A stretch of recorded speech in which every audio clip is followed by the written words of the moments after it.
Think of access as a material and a form in the creative space, and understand it as neither entitlement nor resentful obligation, but rather as a collective practice of care that dwells documentary meanings and horizons.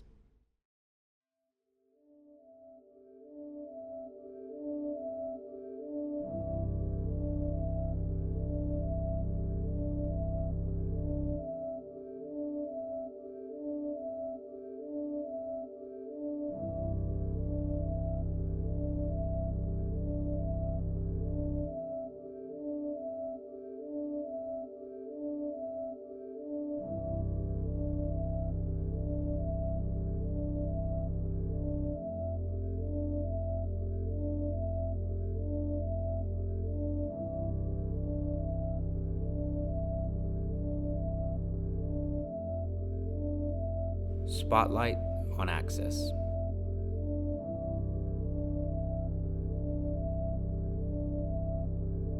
This is Amherst College, a liberal arts institution and a vibrant hub for the arts, where creativity thrives across disciplines. Home to an array of talented artists, the college fosters a dynamic community where there are endless opportunities for artistic expression. Representing a glimpse of this community, this film will explore distinguished artists on the campus and self-reflections on their performances.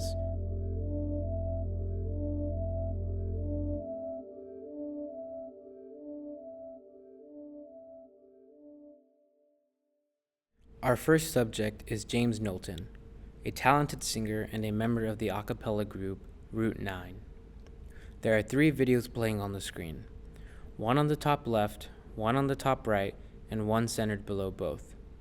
The video centered below shows James sitting in a red chair wearing a tan polo shirt, blue pants, yellow socks with blue fish on them, and brown dress shoes.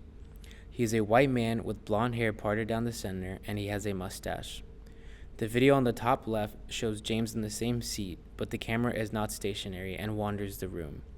The camera shows the features of the room, such as the tan walls, the red couches, and the Russian paintings hanging up. It also pans to me at times, a Latino man with a mullet and a mustache, wearing silver jewelry, a green polo, brown pants, and white shoes. Lastly, the video on the top right depicts James alongside his fellow male singers uniformly wearing blue pants, blue shirts, yellow ties, and suspenders. He is at the front of the stage singing the song Friday I'm in Love by The Cure as his group backs him up. The performance will be the point of discussion in our interview.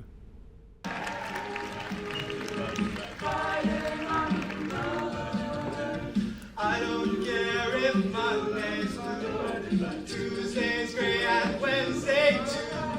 Thursday, I don't care about you, it's Friday, I'm in love.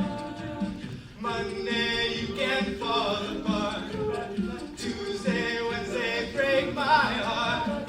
Thursday doesn't even start, it's Friday, I'm in love. Our second subject is Camila Bonilla, a brilliant saxophone player. Again, there are 3 videos on the screen, but now shifted in a different order. The video centered below shows Camila playing tenor saxophone in a large recital room alongside a piano player on her left side and a bass player and a drummer on her right side. The drummer is wearing jeans and a tan shirt, and the others are wearing jeans with dark-colored shirts. The video on the top left shows her sitting in a red chair with her arms crossed, wearing a maroon long-sleeve shirt, gray jeans, and a silver necklace that hangs down to her stomach. She is a Latino woman with dark brown hair cut to her shoulders. Lastly, the video on the top right wanders around the interview space, emphasizing the yellow-brown walls, the gray carpet, the camera filming the static shot of Camila with my hand on it, and the laptop she is watching her jazz performance on.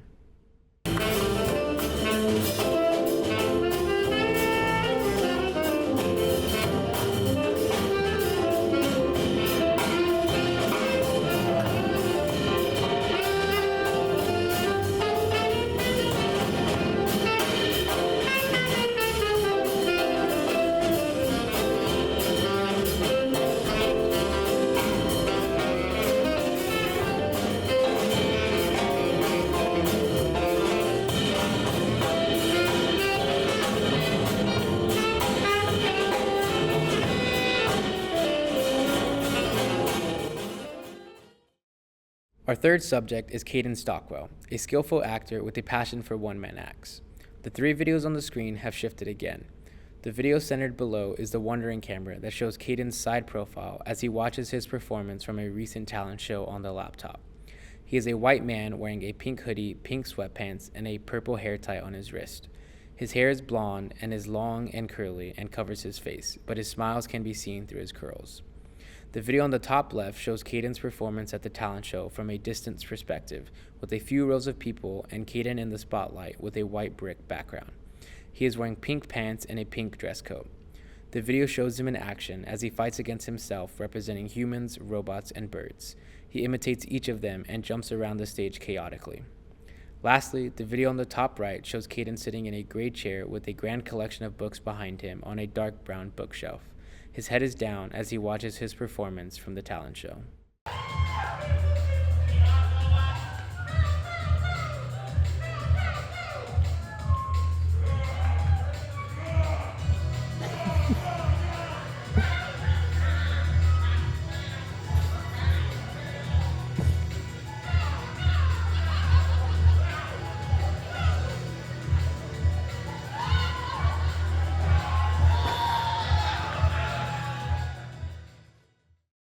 Our last subject is Rebecca Hong, a gifted piano player.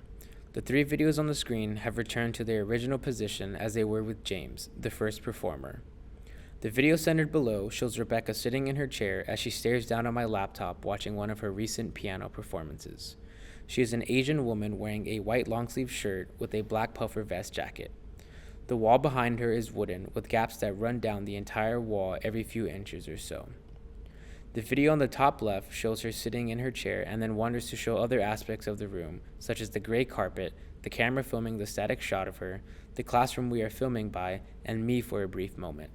I am wearing a green Harley-Davidson shirt, dark blue shorts with stars on them, a black hat, and white shoes. Lastly, the video on the top right shows Rebecca on stage playing piano while a cellist and a violinist play in front of her. The two are wearing white shirts with blue pants, and she is wearing a large dark blue dress, bobbing her head as she plays notes on the piano.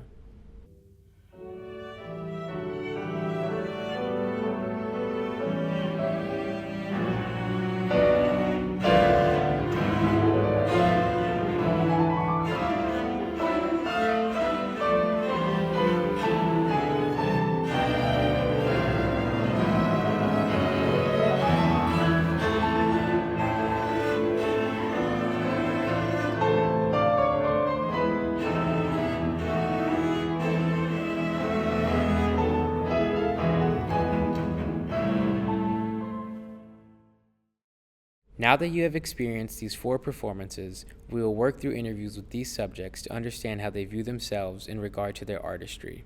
There are 2 videos playing on the screen. One shows a static shot of the interviewee in their seat, and the other represents the camera that wanders around the space of the interview with no limitations. As the film progresses, the captions will remain centered on the screen, and the location of the interview videos will change constantly. In this way, I will be experimenting with the relationship between text and video, treating the caption track as a primary form of media and the videos as a secondary. Yeah, so what are you thinking right there off the jump? So right off the jump, I think the biggest thing was, one of my goals was to become more confident on stage and just kind of sing a little bit more clearly. Hearing it now, I recognize that I was definitely pretty nervous in the moment still. I think, well, it's a little tough. I think that's the biggest thing, and I think that's an easy fix because, you know, it was my first time performing that specific song, and that was actually the first time I'd ever had a full solo in Route 9, and I'd gotten all the lyrics correct. Like, I'd always fuck up something on stage. At the same time, I think I did, you know, improve already in my comfort on stage and in front of the mic than I have at some previous solos, So I think it's a balance. I'm curious, that song will definitely be performed at least a couple more times before it's retired. And yeah, I feel better about performing it again in the future, and I'm excited for it. Okay, so how are you feeling? You seem to have a face of some sort. No, I just not yet. I feel like this will be a never-ending thing where I'm not yet something about listening back to myself, it just, I don't like it. What are some, I think I just have too much like criticism to say. That's all. what are some specific things that you are taking away? Like errors? Yeah, You might want to like I think there were a few places where I remember feeling like, oh, like I'm kind of running out of ideas, which is very, for context, we played that tune like together as a band twice before, like in that same day. We played it 2 times at the Val gig, which was earlier that day. So I think something about me just being, I don't know, just feel, I knew the moment I ran out of some kind of idea and stuff and got to that like bridge section, and it was not the best bridge section I've done.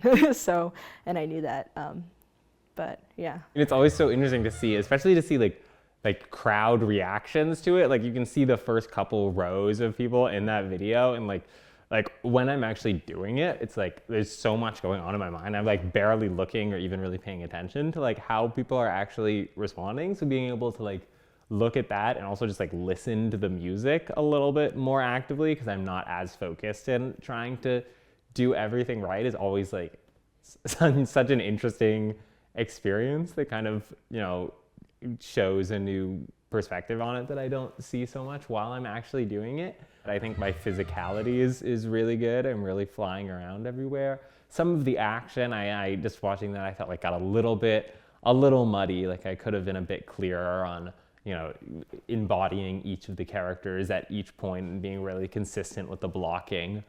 Watching that, the dinosaurs are definitely a big hit. So, you know, I think for tonight, I don't know how much like drastically different I'm gonna do it, but I think for future ones, kind of one of the lessons that I learned from doing this one is that going outside of human characters is definitely successful. You know, maybe at some point I'll try and do a whole play without any dialogue. It's all just animal noises. I don't know how I'd pull it off, but that's definitely an idea that's generating for me, seeing that. So it's definitely interesting. Well, watching the performance, I'm like hyper aware of specific moments of the performance that I could improve upon. In which case, in this short clip, I feel like every time I'm playing louder or in which like the piano is kind of like the main melody, the balance feels a little too piano-centric. I know I get stressed out a little more when like everyone's kind of listening to my part more than theirs at some points. And so that also kind of makes me feel a little tense, in which I think it kind of showed. I think echoing what I said before, I really just think like the mastery of notes is just so important that you're not even thinking about kind of like the note itself. You're just thinking about like the moment and what emotion and intention you want to bring out.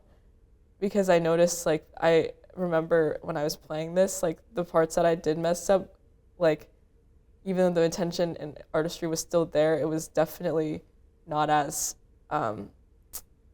refined as I would have liked it. So I guess some like final questions. Then thinking about everything we've talked about today, you've got a show tonight. I do have a show tonight. And so, what are your feelings going into that show? And I guess similar question, like, what are you hoping to take away from this? Think about going into the show. Something that the group has been thinking about is, you know, making sure that we're dialed in and focused. Not that, you know, getting every note correct is what our main goal, but or something that we need to do at the exclusion of anything else. But I think staying closer together and make sure we're listening to each other is really important and does add a lot. We have a couple songs on the set list for tonight that are a little slower, so I'm curious to see how we handle those energy-wise. Yeah, I'm excited for the show. Well, it's my tune, so not being afraid to like be unsure, like, of what I'm gonna do next. And I think, because I know the changes and everything, for some reason I just, you know, I don't know, just felt like I ran out of ideas. I think just more confidence, hey, this is like my tune, So I should have a little bit more confidence. And I think especially with this performance, I was very worried about the feedback that I would get because I had never performed an original tune at the masterclass in front of all the jazz instructors. So I think I was also I think it was in the moment where I wasn't sure how this was even going to be received. And so I think, but because there was a positive response, I think going forward, knowing that like I can have more confidence. For the performance tonight, it's probably going to go pretty similar to this one. There's a couple lines that I ad-libbed in there that I want to, keep because like the time thing isn't as strict at Coffee House. I want to give myself a little bit more room to go off script and ad-lib a little bit more. I kind of intentionally haven't rehearsed it at all since I performed it. I'm just gonna like go in from memory when I do it tonight just to see what happens and see if, because that's when the best ideas really come, is in the moment, to just see what comes there. But I do want the action to be a little bit clearer at points, but otherwise I'm pretty happy with how it went. For this like next musical play that you're crafting, what are some like key components that you think that are gonna like drive it forward and make it like a great performance? Well, I think the biggest thing is just gonna be, it'll be, again, I want to constantly be, innovating, adding new things. So I think the musical element in and of itself will add something new, and an element of surprise. I definitely want Steely Dan to have a rap song. This is really important to me. I need to rap like halfway through. Otherwise, I think it's going to be kind of the same thing as all the other ones, but in a different direction, which is just like putting all of my heart into doing it. Like I really need to go all the way with the singing, even though I can't sing at all. I just need to, do it 110%. I know I have a tendency to, I tense up a lot of times when I perform, which can make the emotions or ideas I want to convey through my interpretation more dramatic, and they don't always come across as the original intent. The beginning of the Brahms piece, I'm trying to be really creepy and delicate with my opening statement when I kind of solo. And in the process of trying to be delicate, I'm like pretty tense. And so like it comes across like almost like elves, but they're like really loud and huge elves, if that makes sense. And that was not the original intention. Usually as the piece progresses, I get more comfortable, in which I feel less tense, and the original tension is what I convey. But I think I would focus on how I can make the beginning of that experience more like how it is later in the piece, in the performance.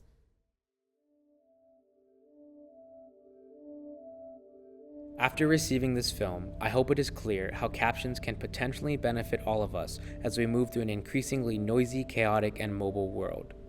Access can shift from being an individual responsibility to a collective responsibility, from being silencing to freeing, from being isolating to connecting, from hidden and invisible to visible, from burdensome to valuable, from a resentful obligation to an opportunity, from shameful to powerful, from rigid to creative.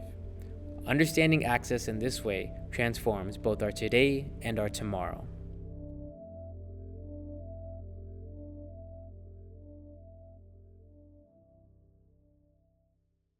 Spotlight on Access. Written, directed, and edited by Angel Isaac.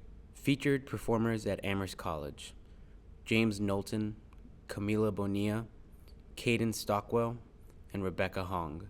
Camera operators: Zoe Flores, Michael Mason, and Samuel Callahan. Music: visual by Brandon Hopkins. Quotes from Listening in Crib Time Toward a Counter Theory of Documentary Access by Pooja Rangan, and Access, Intimacy, Interdependence, and Disability Justice by Mia Mingus. Special thanks to Stephen Wardell, Pooja Rangan, Adam Levine, Robin Robley Strauss, and Josh Baum. Amherst College Thesis Film 2025.